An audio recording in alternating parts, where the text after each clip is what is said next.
ইতিহাসে লেখা হয় সমরকান্দের ঘটনা। রাষ্ট্রপ্রধান ছিলেন মুসলিম, রাষ্ট্রপ্রধান ছিলেন মুসলমান। সমরকান্দ তৎকালীন সমরকান্দের বাদশা ছিলেন মুসলমান, আর তৎকালীন একজন বিধবা মহিলা আল্লাহ নবী সাল্লাল্লাহু আলাইহি ওয়াসাল্লামের বংশধর, 4টা সন্তানের জননী। বাবা দুনিয়ার থেকে চলে গেছে, এতিম অসহায় বাচ্চা ক্ষুধার যন্ত্রণায় কান্দে, ক্ষুধার যন্ত্রণায় কান্দে। মা খাবার দাও রে, মা খাবার দাও। ওরে খানা পানি জোগাইতে পারে না। মা বলতেছেন বাবা চলো দেখে যাই, আমাদের বাচ্চা তো মুসলমান, আমাদের সহজাতি বাচ্চা মুসলমান, তার কাছে যাই। হয়তো এতিম বাচ্চা তোদের চেহারা দিকে তাকায়া, তোদের মুখের দিকে তাকায় খানা দিতে পারে। বাবা চলো দেখি মুসলমান বাচ্চার দরবারে যাই। এবার ওই এতিম অসহায় বাচ্চাদেরকে নিয়ে বিধবা মহিলা ওই মুসলিম বাচ্চা সমরকন্দের বাচ্চার নিকটে চলে গেল, গিয়া বলতেছেন বাচ্চা আমার সন্তানগুলো এতিম, 4টে সন্তান রেখে আমার স্বামী দুনিয়ার থেকে চলে গেছে, আপনি এতিম সন্তানের দিকে তাকায়া একটু খানার ব্যবস্থা করেন। 3 দিন পর্যন্ত আমার সন্তানের মুখে কোনো খানা দিতে পারি না, 1 সপ্তাহ যাবত আমার বাপের সাথে কোনো সাক্ষাৎ নাই, আমার জীবনটা পানির উপর চলে।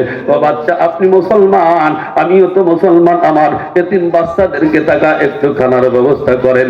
তবে বাচ্চা শুনে রাখেন, আমি দুনিয়ার কোন সাধারণ মহিলা না, আমি আল্লাহর নবীর বংশধর। বাচ্চাটা আপনি আল্লাহর নবীর বংশধর, তুমি আল্লাহর নবীর বংশধর, কোন সার্টিফিকেট আছে, কোন সনদ কি আছে? মহিলা বলতেছেন বাচ্চা আল্লাহ নবীর বংশধর মৌখিক ভাবে বলতে পারি, সনদ দিতে পারবো না, সার্টিফিকেট দিতে পারবো না। আরে তোমার নামে মাত্র মুসলিম বাচ্চা, কয় কাজ হবে না, কাজ হবে না, সনদ দিতে পারবা না, সার্টিফিকেট দিতে পারবা না, তোমার এতিম সন্তানের জন্য খানার ব্যবস্থা হবে না। পরে সার্টিফিকেট যদি দিতে পারো, সনদ যদি দিতে পারো, খানা হবে, বাসস্থান হবে। ওরে সনদ নাই, ওরে সার্টিফিকেট নাই, এই মুহূর্ত থেকে বের হয়ে যাও। যদি বের না হও, ঘাড় ধরে ধাক্কাইতে ধাক্কাইতে বের করে দেওয়া হবে। এবারে বিধবা মহিলা দু চোখের পানি ছিঁড়ে কান্দে, বাচ্চাগুলি কান্দে। মা তুমি না বলেছিলা মুসলমান বাচ্চা, মুসলিম বাচ্চা গেলে আমার এতিম সন্তান আমাদের মুখের দিকে তাকায় খানা দিবে? কই মা, মুসলিম বাচ্চা তো আমাদেরকে খানা দিল না মা, আর তো জীবন চলে না রে মা, হাঁটতে তো পারি না রে মা, হাঁটতে পারি না, জীবন তো আর চলে না, ক্ষুধার যন্ত্রণায় মনে হয় মারা যাবো। এবার মা সান্ত্বনা দেয়, বাবা আর টেনশন করিস না, টেনশন করিস না, দুনিয়ার কোন মানুষের কাছে খানা চাস না রে বাবা। আরে যেই আল্লাহ দুনিয়ার সমস্ত মানুষের রেজেকের ব্যবস্থা করে, ওই আল্লাহর কাছে খানা চা। আর দুনিয়ার সমস্ত মানুষ আমাদেরকে ফেরত দিল, আর সে আজিমের মালিক আল্লাহ আমাদের কখনো ফেরত দিবে না। ওমাইয়া তাওয়াক্কাল আলাল্লাহি ফাহুয়া হাসবুহু, আল্লাহর উপর যদি ভরসা করো, যে আল্লাহর উপর ভরসা করে, আল্লাহ তার জন্য যথেষ্ট হয়ে যায়। মুসলমান এই কথা বলে মহিলা কাঁদতে কাঁদতে বাড়ির দিকে বের হয়ে যায়। বাচ্চাগুলি ক্ষুধার যন্ত্রণায় সূত্র ভাবে হাঁটতে পারে না। এ মুসলমান সামনে দেখতেছেন একজন হিন্দু ঠাকুর। এই হিন্দু ঠাকুর বলতেছেন মা কেন কান্দেন, আপনার বাচ্চাগুলো কেন কান্দে? মহিলা বলতেছেন ও হিন্দু, আপনি তো বংশে হিন্দু, আপনার কাছে বললে কি উপকার হবে? কোনো উপকার তো হবে না। হিন্দু ঠাকুর বলতেছেন মা বলেন আমার কাছে দেখি কোনো উপকার যদি করতে পারি। এবার মহিলা বলতেছেন আমার স্বামী দুনিয়ার থেকে চলে গেছে, 4টে এতিম বাচ্চা রেখে চলে গেছে, আজ 3 দিন সন্তানদের মুখে খানা দিতে পারি না, 1 সপ্তাহে পানি ছাড়া আমার ভাতের সাথে কোনো সাক্ষাৎ নাই। গিয়েছিলাম আমাদের স্বজাতি বাচ্চা মুসলিম বাচ্চার কাছে গিয়েছিলাম, বাচ্চা আমাদেরকে তাড়াই দিয়েছে আমার কাছে। আমি বলেছি ও হিন্দু ঠাকুর ভালো করে শুনে রাখেন, আমি দুনিয়ার কোনো সাধারণ মহিলা না, আমি আল্লাহর নবীর বংশধর। বাচ্চা আমার কাছে সনদ চাইছে, সার্টিফিকেট চাইছে, আমি দেখাইতে পারি নাই, যার কারণে খানা না দিয়ে আমাদেরকে তাড়াই দিয়েছে। এবার হিন্দু ঠাকুর বলতেছেন মা আপনি যদি মনে কষ্ট না নেন, আমি আপনাকে একটা প্রস্তাব দিতে পারি। আপনি যে মহামানবের নামটা বলেছেন, ওই মহামানবকে আমি মহব্বত করি। যদি আমি হিন্দু হতে পারি, বংশে আমি হিন্দু হতে পারি, জন্মগত হিন্দু হতে পারি, তবে বিশ্বনবী মুহাম্মদ রাসূলুল্লাহ সাল্লাল্লাহু আলাইহি ওয়াসাল্লামকে আমি ইজ্জত করি, সম্মান করি, তাকে আমি মনের থেকে ভালোবাসি। আপনি যদি মনে কিছু না নেন, আমার বাড়িতে চলেন, আমি আপনার খানার ব্যবস্থা করবো, বাসস্থানের ব্যবস্থা করবো। এবার মহিলা বাড়িতে চলে গেলেন, বাচ্চা 4টে নিয়ে বাড়িতে চলে গেলেন। এবার হিন্দু ঠাকুর বলতেছেন মা আমার পাকের সাথে আপনার খানা লাগবে না, আমি হলাম হিন্দু বংশীয় হিন্দু, আপনি হলেন মুসলমান জাতি, আপনার যাবতীয় তরি তরকারি বাজার ঘাট জ্বালাবে সব আমি আলাদা করে দিব, আপনি নিজ হাতে পাক করে খাবেন। এ মুসলমান আল্লাহর কুদরতি খেলা শুরু হয়ে গেছে।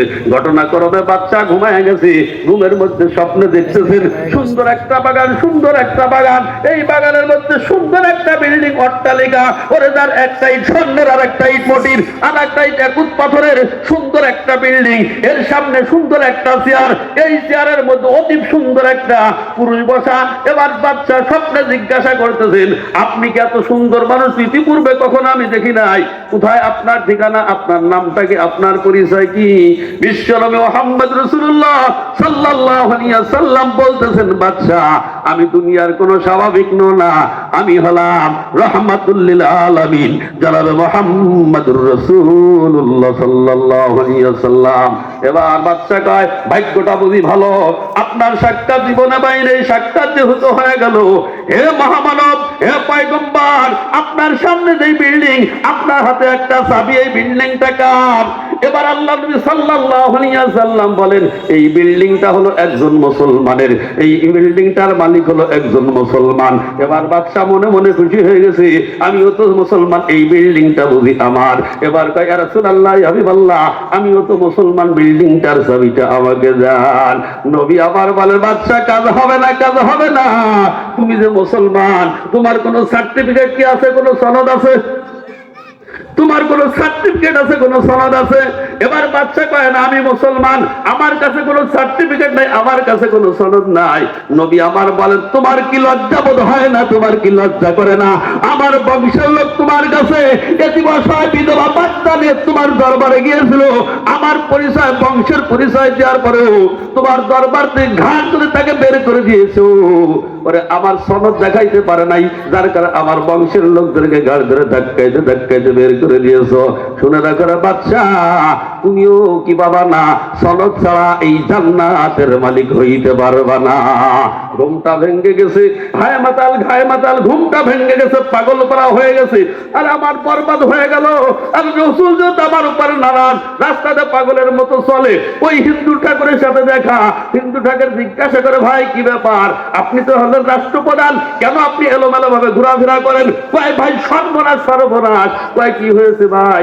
কয়, বললে কাজ হবে না, কোনো সমাধান হবে না। হিন্দু ঠাকুর বলতেছেন, ভাই বলো দেখি কোন উপকার করতে পারি কিনা। এবার বলতেছেন, ভাই আমার দরবারে আল্লাহ নবীর ওয়ারিস একজন, একটা আল্লাহ নবীর বংশধর, একজন বিধবা মহিলা, এতিম বাচ্চা, 4টে বাচ্চা নিয়ে আমার নিকট এসেছিল, খানা দ্বারা বাসস্থান চেয়েছিল। আমি বলেছি সনদ ছাড়া খানা হবে না, আমি তাদেরকে বলেছি ঘাড় ধরে ধাক্কাইতে ধাক্কাইতে বের করে দিব। আরে স্বপ্নে দেখেছি রসুল আমার উপর নারাজ হয়ে গেছে, আমার জন্য আল্লাহর জান্নাত হারাম হয়ে গেছে। আরে আমি পেয়েছিলাম, আমার ভাগ্যটা ভালো ছিল, আমি নিজেই মাহরুম হয়ে গেলাম। হিন্দু ঠাকুর বলতেছেন, ভাই ওই বিধবা মহিলা 4টে বাচ্চা সহ আমার বাড়িতে আছে, আমার বাড়িতে এখন খানা খায়, আমার বাড়িতে বসবাস করে। বাচ্চা বলতেছেন, ভাই আমি কথাটা শুনে খুশি হইলাম, তোমাকে 1000 স্বর্ণ মুদ্রা দিব, ওই মহিলা এতিম বাচ্চা সহ আমাদেরকে দিয়ে দাও। হিন্দু ঠাকুর কয়, ভাই কাজ হবে না, কাজ হবে না, 1000 টাকার বিনিময় আমি ওই যে স্বর্ণের বিল্ডিং, জান্নাতের বিল্ডিং আমি তোমার কাছে বিক্রি করতে পারবো না। আল্লাহ তোমার যেমনি ভাবে বিশ্বনবীকে স্বপ্নে দেখায়া আরে তোমাকে মাহরুম করেছে, আর শাহাদাতের মালিক আমার আল্লাহ বিশ্বনবীর ওয়ারিসকে, বিশ্বনবীর আওলাদকে মহব্বত করার কারণে স্বপ্নে যুগে নবী আমাকে কালেমা পড়ায়া হিদায়াত দিয়া ওই জান্নাতের চাবির মালিক আল্লাহ আমারে বানাই দিছে।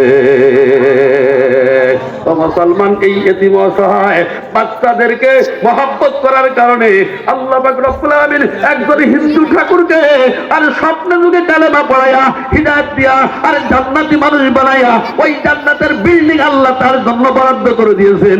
আমি আপনি যদি এই মাদ্রাসার এতিম অসহায় বাচ্চাদেরকে বাসস্থানের ব্যবস্থা করতে পারি, খানার ব্যবস্থা করতে পারি, আল্লাহ পাক রব্বুল আলামিন এমন সুন্দর একটা বিল্ডিং আমার আপনাকে বরাদ্দ দিতে পারে কি পারে না? জোরে বলেন, পারে কি পারে না? আর একটু জোরে বলো পারে কি পারে না? আমরা সকলেই জান্নাতের বিল্ডিং চাই তো ইনশাআল্লাহ। কে কে চাই, কে কে চাই, কে কে চাই? হাত টানটার করি, হাত টানটার করি। আল্লাহ হাতগুলোকে কবুল ও মঞ্জুর করে আমিন।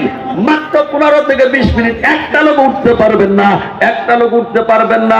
ধ্যান অথবা না দেন, একটু ধৈর্য ধারণ করে বসে থাকবেন। একটা লোক যাইতে পারবেন না, একটা লোক যাইতে পারবেন না। যাওয়ার সাথে সাথে যেই ব্যক্তি হুটে হাঁটা দিবে এই মাহফিলের শৃঙ্খলা নষ্ট করার জন্য যত গুনাহ হবে সাদকায়ে জারিয়া হিসাবে এক ভাগ তার আমলনামায় জমা হবে। একটা লোক যাবেন না, একটা লোক যাবেন না। অসুবিধে নাই, 5 টাকা পর্যন্ত এই এতিম অসহায় বাচ্চাদের জন্য কালেকশন করব, অসুবিধে নাই। একটা লোক যাবেন না, একটা লোক যাবেন না। সর্বপ্রথম এই প্যান্ডেল থেকে এই এতিম অসহায় বাচ্চাদের বাসস্থান খানা দেওয়ার জন্য সর্বপ্রথম একটা লোক চাইতেছি নগদ কত বাবা কি মায়ের নামে আর বাবার নামে নগদ কত বাবা কি 20,000 টাকা দেওয়ার মতো কোনো ভাইজান আছেন? সর্বপ্রথম কোন ব্যক্তি আছেন? কোন ভাই? মাত্র 20,000 টাকা আছেন কোন ভাই? নগদ কত বাবা কি?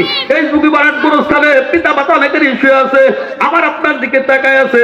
সন্তান আজকে যুগী বারাট মাদ্রাসার জান্নাতের বাগানে বসছে, আমার রুহের মাঠের কামনা কিছু করে কিনা? সর্বপ্রথম এই প্যান্ডেল থেকে মায়ের নামে 10,000, বাবার নামে 10,000, মাত্র একটা লোক চাইতেছি। আছেন কোন ভাই? আছেন কোন ভাই? যার একটা লোক হিম্মত করি, আছেন কোন ভাই? কি নাম ভাই? হারুন আর রশিদ ভাই, পিতা মাতা জীবিত না মৃত্যু? হারুন আর রশিদ ভাই 20,000 টাকা দান করেছেন। পিতা মাতা দুনিয়ার থেকে চলে গেছে, একটা সন্তানও দুনিয়ার থেকে চলে গেছে। আল্লাহ পাক রব্বুল আলামিন তিনজনের কবরটাকে জান্নাতের টুকরা করে আমিন। হারুন আর রশিদ ভাইকে নেখায়াত দান করে দেন, আল্লাহ সুস্থতার সাথে নেখায়াত দান করে দেন। আল্লাহ কামায় রোজগারের মধ্যে বরকত পায় দেন। আল্লাহ আমার হারুন ভাইকে মক্কা মদিনা যাওয়ার তৌফিক দান করে আমিন। আল্লাহ